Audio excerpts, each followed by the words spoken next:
तर धनंजय मुंडेंचं करुणा मुंडेंसोबत झालेलं लग्न अधिकृत नाही। करुणा मुंडे आपल्यासोबत आहेत, आपण त्यांच्याशी बातचीत करणार आहोत।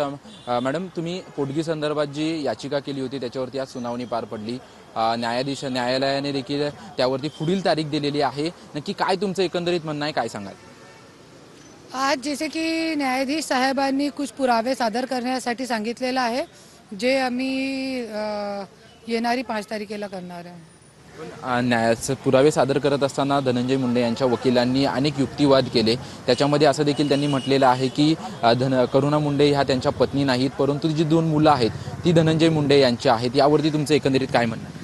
तुम्ही स्वतः बघितलेला आहे। न्यायाधीश साहेब पण मतलब हंस दिए थे न्यायाधीश साहब खुद, और न्यायाधीश साहब ने खुद बोला कि बच्चे उनके हैं और पत्नी नहीं है, ऐसा कैसे हो सकता है। तो ये पुरावे सारे मैं आने वाली 5 तारीख को सादर कर दूंगा।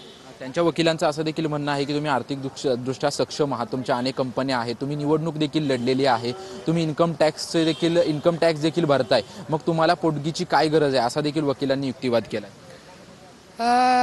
निवडणूक लढण्यासाठी 10,000 रुपयाची डीडीची फक्त गरज असते, आणि जे निवडणुकीमध्ये काही खूप मोठा खर्च मी केलेला नाही आहे। आणि जे 3 कंपनी आहे कंपनी, पण जे धनंजय मुंडेचीच होती, आणि ज्या वेळे 2016 पासून ते कंपनी बंद पडलेली आहे, त्याच्यामध्ये काहीही उत्पन्न नाही आहे।